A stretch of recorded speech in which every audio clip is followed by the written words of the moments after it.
Assalamualaikum warahmatullahi wabarakatuh. Pada kesempatan kali ini akan disampaikan tutorial mengenai rumus dasar di Microsoft Excel.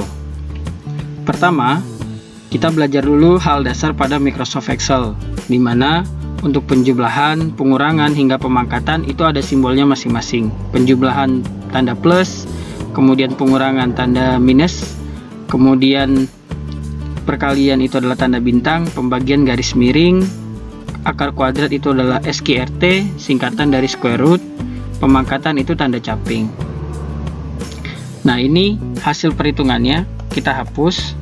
Untuk memulai perhitungan di Excel, kita pertama kali ketik sama dengan, kemudian 1 ditambah 1 untuk penjumlahan, kemudian 2 kurang 1 karena pengurangan, sama dengan 3 dikali 1 untuk perkalian, pembagian 4 garis miring 1. Kemudian kita ingin mengetahui akar kuadrat dari 9, SQRT, masukkan angka 9. Dan yang terakhir kita ingin mengetahui 2 pangkat 3, 2 tanda caping 3, maka ketahuan 8. Itu yang pertama. Yang kedua, kita juga harus mengetahui simbol yang digunakan, sama dengan, kemudian lebih kecil, hingga tidak sama dengan. Karena simbol-simbol ini bermanfaat ketika kita mau memasukkan fungsi di Excel. Itu sudah 2. Kemudian kita masuk yang ketiga. Nah, yang ketiga ini kita hapus dulu. Kita belajar mengenai penjumlahan dan juga rata-rata, lalu mencari nilai maksimum, kemudian mencari nilai minimum. Ada 2 kasus. Pertama adalah kita punya 20 mahasiswa, di mana komponen penilaian kita terdiri dari kuis hingga UAS. Kita jumlahkan dulu dengan menggunakan sama dengan sum. Nah, kita di sini akan mengetahui untuk mahasiswa bernama Abi nilainya adalah 84. Untuk mahasiswa lain tinggal di drag ke bawah dan terjawab. Kemudian kita ingin mengetahui berapa rata-rata dari masing-masing komponen penilaian hingga berapa rata-rata dari seluruh mahasiswa secara keseluruhan. Kita mulai dengan sama dengan average. Di sini ke bawah. Nah, lalu untuk mencari nilai maksimum, berapa sih sebenarnya nilai tertinggi untuk kuis? Kita blok lagi. Lalu kita juga mau mencari tahu berapa nilai terendah dari kuis. Kita blok pada kolom yang sama. Kemudian kita sudah mengetahui, lalu tinggal ditarik saja ke kanan. Nah, untuk mengetahui benar atau tidak, kita klik 2 kali, sudah benar. Ini adalah nilai rata-rata dari keseluruhan mahasiswa. Rata-ratanya 72,6, di mana maksimal 100, kemudian nilai terendah 0. Nah, ini kasus pertama. Kasus kedua adalah sebenarnya kelas kita itu ada 30 mahasiswa, tapi karena ngoreksi pemberian nilainya itu relatif banyak, kita minta bantuan orang lain. 20 kita kerjakan sendiri, 10 itu dikerjakan oleh orang lain. 20 kita sudah dapat informasinya. Kemudian kita dikirimkan 10 yang lain. Ini adalah datanya. Nah, ini kita paste values di sini. Nah, kita sudah punya untuk mahasiswa yang lain. Nah, pertanyaannya, data di sini itu adalah data untuk 20 mahasiswa. Kalau kita lakukan secara manual, maka kita harus mengubah di sini. Berarti kita blok lagi dari D3 sampai ke D33. Nah, pertanyaannya, apakah kita perlu melakukan seperti itu? Jawabannya tidak. Jika tadi sama dengan average itu D3 sampai D22, itu menyesuaikan dengan jumlah dari total mahasiswanya tadi, kita cukup pakai sama dengan average D.2D. Nah, kemudian maksimum max D.2D. Begitu juga dengan minimum, sama dengan minimum D.2D. Kalau kita pakai ini, Maka selagi data itu berada di D, dia akan langsung ikut terhitung. Dan ini kita tinggal tarik. Nah, contoh, ternyata kita ketambahan mahasiswa lain gitu. Ternyata nggak cuma 30, ada 35, sehingga kita ambil saja di sini ada 5. Nah, perhatikan ya. Ini rata-rata 6,9, 6,838. Kemudian kita ketambahan 5 mahasiswa lagi. Nah, ini otomatis berubah. Jadi 7,03, 6,97, dan begitu seterusnya ketika ini ditambah. Data ini akan berubah sesuai dengan perubahan yang ada di masing-masing kolom. Nah, itu yang ketiga untuk sum. Kemudian yang keempat adalah sum product. Sum product ini sama dengan perkalian. Jadi di sini ada contoh. Ada 20 petani. Ini adalah hasil produksinya, dan ini adalah harga per ton. Umumnya kita akan mengalihkan produksi dikali harga untuk mendapatkan penerimaan. Lalu kita tarik ke bawah. Nah, kita tidak perlu melakukan itu, tapi bisa pakai sum product, sama dengan sum product. Kita tinggal blok saja data-data yang digunakan untuk perkalian. Di sini hasil produksi sudah diblok, kemudian titik 2 ini adalah harga. Nah, ini kita tutup kurung dan enter. Hasilnya sama. Jadi itu cara cepatnya. Tinggal diblok ke data-data yang ingin dikalikan. Nah, itu 3. Kemudian yang keempat, kita akan belajar mengenai fungsi if. Nah, tadi kita sudah punya data 30 orang mahasiswa. Ini adalah total nilainya. Nah, kemudian kita ingin mengkategorikan 84 ini nilainya apa ya? Kalau kita lihat dari skor nilai di sini, oh ini A. Kemudian 72 apa ya? Karena 72 itu berada di antara 60 hingga 80, berarti dia masuknya B. Nah, dengan fungsi if kita bisa buat sama dengan if buka kurung. Yang pertama kali kita akan menggunakan if tunggal. Logical test. Berarti di sini kita klik 84. Value if true. Jadi kita klik pada 84, kemudian untuk dia dapat nilai A, berarti dia lebih besar sama dengan 80. Lebih besar sama dengan 80. Nah, value if true, nilai jika benar. Tanda petik A. Tanda petik itu tergantung dari masing-masing Excel, bisa juga tidak pakai tanda petik. Titik koma, value if false, berarti nilai jika dia salah. Nah, karena di sini ada B, C, dan E, sedangkan kita pakai if tunggal, maka kita buat lainnya. Karena cuma bisa ada benar atau salah. Nah, sudah terjawab A, dan ini kita tarik ke bawah. Nah, kalau kita pakai fungsi if tunggal, kita hanya bisa mengetahui satu saja kriterianya. Tapi pertanyaannya, kita kan punya A sampai E, dan kita mau otomatis, sehingga ketika nanti klik 50 itu berarti kan nilainya adalah C begitu. Nah, kita pakainya if majemuk di sini, if majemuk, atau biasa disebut dengan if bertingkat. Sama dengan if buka kurung, logical value itu adalah nilai yang mau kita tentukan kriterianya. Di sini nilai AB 84. Kalau dia lebih besar sama dengan 80, maka dia akan nilainya A. Kemudian titik koma lagi if dia berada di I3. Kalau dia lebih besar sama dengan 60, maka nilainya adalah B. Titik koma lagi, if lagi, kalau dia nilainya I3 itu, kalau nilainya lebih besar sama dengan 40, maka nilainya adalah C.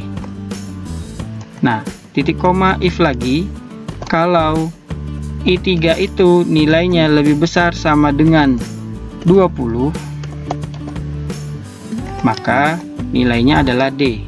Nah, dan terakhir adalah E, ya berarti kalau di antara 4 kriteria itu tidak ada yang memenuhi, maka titik koma buka kurung value if false, berarti dia E. Tutup kurungnya ada 4, 2, 3, 4, menyesuaikan dengan banyaknya kriteria. Nah, di sini sudah diketahui nilainya A. Kita tinggal tarik ke bawah dan akan menyesuaikan. Nah, begitu. Jadi di sini E karena nilainya 0. Nah, ini terjadi salah input data. Jadi di sini kita bisa memperbaikinya sama dengan sum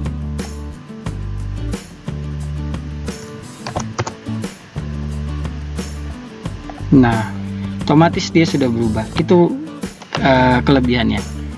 Nah, selanjutnya kita akan belajar mengenai fungsi if, and, dan if or. Studi kasusnya di sini adalah suatu perkuliahan, mahasiswanya ada 10, kemudian diukur kemampuan membaca dan menulisnya, dikatakan lolos dari kelas tersebut, jadi tidak mengulang apabila kemampuan menulisnya 6 dan membacanya 6. Nah, kemudian untuk mempermudah melakukan penentuan lolos atau tidak lolos, kita gunakan fungsi if and. Caranya sama dengan if buka kurung and buka kurung, masukkan nilainya. Di sini kemampuan menulis terlebih dulu, lebih besar sama dengan 6. Titik koma, masukkan nilai kemampuan membaca, lebih besar sama dengan 6. Tutup kurung, titik koma, apabila kedua persyaratan tersebut terpenuhi, menulis lebih dari 6, membaca lebih besar sama dengan 6, maka dia dikatakan lolos. Sedangkan kalau tidak memenuhi, tidak lolos. Nah, untuk kaos hitam tidak lolos, tapi karena kaos putih ini 7 dan 7, ini lolos.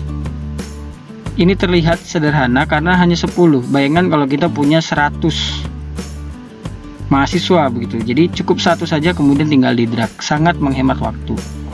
Nah, itu kasus pertama dari fungsi if and. Kemudian kita masuk ke yang lainnya, yaitu if or. If or ini kita contohkan ada suatu perusahaan, dia mau merekrut karyawan baru dengan catatan boleh lulusan SMA asal skor TOEFL-nya di atas 450.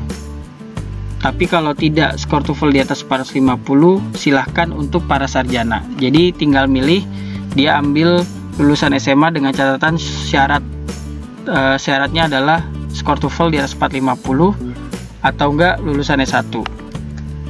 Nah, fungsinya adalah sama dengan if buka kurung or, if buka kurung or, kemudian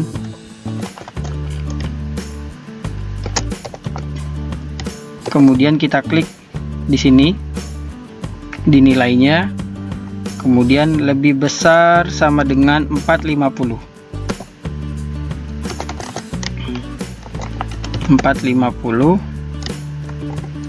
Kemudian titik koma, masukkan nilai di jenjang pendidikan ini sama dengan sarjana. Kalau di Excel saya itu harus buat tanda kutip supaya dapat kebaca oleh Excelnya. Kemudian tutup kurung. Nah, kalau dia di atas 50 atau dia adalah sarjana, dia diterima. Tapi kalau dia tidak di atas 450 dan tidak juga seorang sarjana, maka dia tidak diterima. Nah, ini kenapa diterima? Karena kaos hitam ini dia jenjang pendidikannya sarjana. Nah, kemudian di sini, loh ini jenjang pendidikannya SMA. Iya, dia diterima karena skor TOEFL-nya 450. Begitu. Jadi di sini sangat memudahkan. Untuk warna hitam dia tidak diterima karena dia jenjang pendidikannya SMA, skor TOEFL-nya di bawah 450.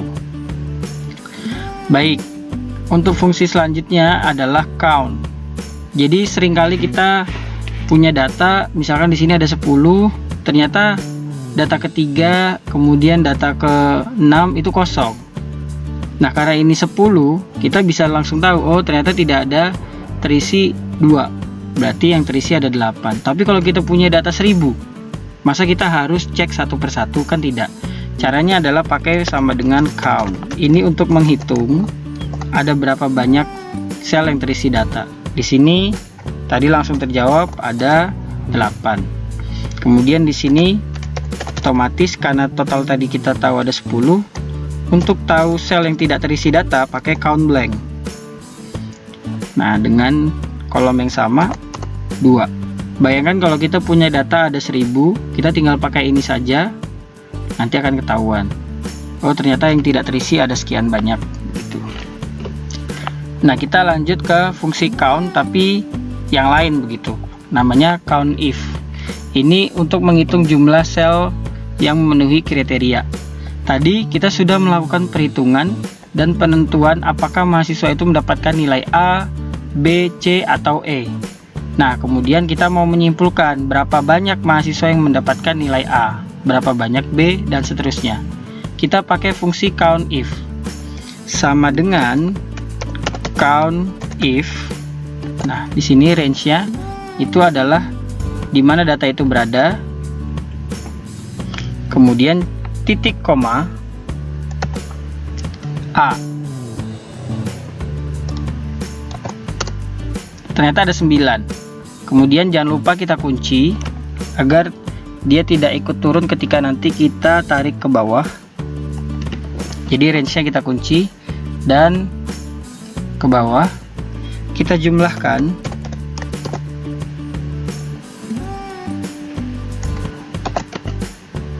Dari 31, berapa persen kira-kira yang mendapatkan A ini? 29%. Dan kita, oh ternyata tidak ada yang dapat D, dan ada 3,23% yang dapat E. Inilah fungsinya count if, mencari berapa banyak mahasiswa yang mendapatkan nilai A. Nah, di sini sudah diketahui 29%. Nah, fungsi yang terakhir untuk video kali ini adalah count if. Jadi dia bertingkat count if-nya. Di sini kasusnya adalah kita memiliki 10 mahasiswa dengan kemampuan bahasa Inggris yang baik, sedang, dan kurang baik. Kemudian jenjang pendidikannya, di sini kurang tepat ya. Ini harusnya nama saja. Kita ada 10 orang dengan kemampuan bahasa Inggris yang berada di kisaran baik, sedang, dan kurang baik. Kemudian jenjang pendidikannya sarjana dan SMA. Kita ingin mengetahui berapa banyak sarjana yang kemampuan bahasa Inggrisnya baik, sedang, dan kurang baik. Kemudian terakhir kita ingin mengetahui berapa banyak SMA yang lulusan SMA yang kemampuan bahasa Inggrisnya baik, sedang, dan kurang baik. Kalau untuk mengetahui dua kriteria seperti ini kita tidak bisa pakai count if, karena count if tadi hanya satu kriteria. Kita pakainya count ifs gitu. Nah, di sini sarjana dengan kemampuan bahasa Inggris baik. Caranya adalah sama dengan count if begitu. Kriterianya adalah sarjana, kemudian titik. Di sini sarjana ini pada datanya di blok, kemudian titik koma sarjana, titik koma, kemudian data di mana kemampuan bahasa Inggris berada, titik koma, tanda petik baik. Nah, bisa dilihat di sini count ifs, data di mana jenjang pendidikan berada itu kita blok. Kemudian sarjana di sini. Lalu kemampuan bahasa Inggris kita blok. Nah, di sini kita ingin mengetahui sarjana dengan kemampuan bahasa Inggris baik. Kita enter. Nah, kita ke bawah begini untuk sementara. Tinggal kita ubah. Ini sarjana kemampuan bahasa Inggris sedang. Berarti ubahnya di sini. Sedang. Ini sarjana kemampuan bahasa Inggris kurang baik. Di sini berarti kurang baik. Ini SMA kemampuan bahasa Inggris baik, berarti ubahnya di sini. SMA. Ini SMA kemampuan bahasa Inggris sedang. Di sini diubah SMA, lalu di sini diubah menjadi sedang. Lalu di sini terakhir SMA kemampuan bahasa Inggris kurang baik. Nah, ini SMA. Nah, kita sudah dapat. Jadi nanti kalau mau cari persennya tinggal bisa dihitung satu persatu. Jadi itu rumus dasar dalam menggunakan Excel, dimulai dari konsep dasarnya tadi, itu hal-hal dasarnya, kemudian penjumlahan, rata-rata, nilai maksimum, nilai minimum, kemudian bagaimana cara melakukan perkalian tanpa perlu ketik satu persatu, kemudian fungsi if and dan if or, kemudian count untuk cek berapa banyak sel yang terisi dan tidak terisi, kemudian bagaimana menghitung jumlah sel berdasarkan kriteria tertentu dengan count if, dan bagaimana dua kriteria dihitung dengan count ifs. Sekian, sampai bertemu pada video tutorial berikutnya. Wassalamualaikum warahmatullahi wabarakatuh.